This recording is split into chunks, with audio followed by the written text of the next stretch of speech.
August 6, 2024. Feast of the Transfiguration of the Lord. A reading from the book of Prophet Daniel. As I looked, thrones were placed, and the Ancient of Days took his seat. His clothing was white as snow, and the hair of his head like pure wool.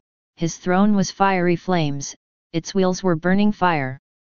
A stream of fire issued and came out from before him, 1,000 thousands served him, and 10,000 times 10,000 stood before him. The court sat in judgment, and the books were opened. I saw in the night visions, and behold, with the clouds of heaven there came one like a son of man, and he came to the Ancient of Days and was presented before him. And to him was given dominion and glory and a kingdom, that all peoples, nations, and languages should serve him.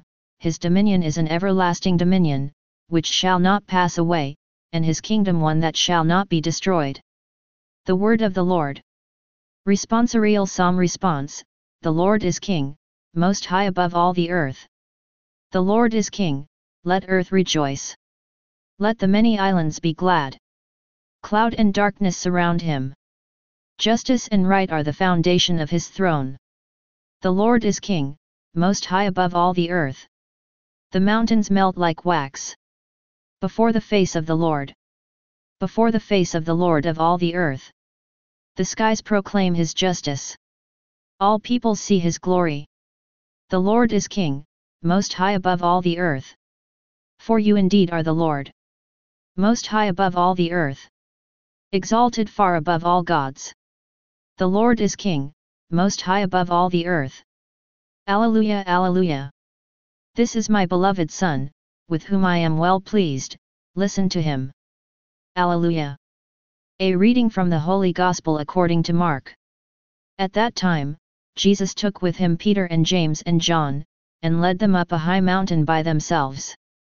And he was transfigured before them, and his clothes became radiant, intensely white, as no one on earth could bleach them. And there appeared to them Elijah with Moses, and they were talking with Jesus.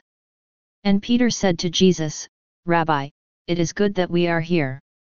Let us make 3 tents, one for you and one for Moses and one for Elijah. For he did not know what to say, for they were terrified.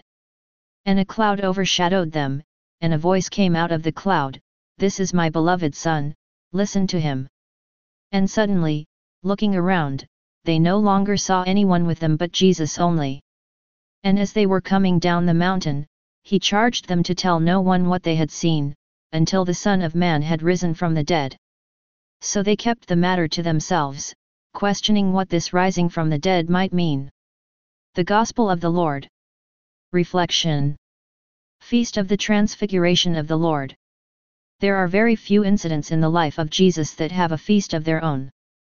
We have the feast of the presentation of Jesus in the temple, the feast of his baptism. We remember his crucifixion on Good Friday and his resurrection on Easter Sunday. The transfiguration of Jesus on the mountain in the presence of 3 of his disciples has its own feast too, which we celebrate today. It suggests the importance of this incident in the life of Jesus and in our own understanding of Jesus. Just before Jesus' transfiguration, he had spoken to his disciples for the first time about his forthcoming passion and death. The disciples, and Peter in particular, struggled to accept and understand what Jesus had to say. Perhaps, through this experience of Jesus' transfiguration on the mountain, Jesus wanted to give his disciples a glimpse of what lay beyond the passion and death that awaited him in Jerusalem. In the words of the voice from heaven, Jesus was God's beloved Son. He remained God's beloved Son as he hung from the cross.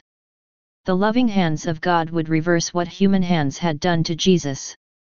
God would bring Jesus, his beloved Son, through the suffering and death that had been inflicted on him, into a new and glorious life, of which the disciples on the mountain were now given a glimpse. The disciples were transfixed by what they saw on that occasion.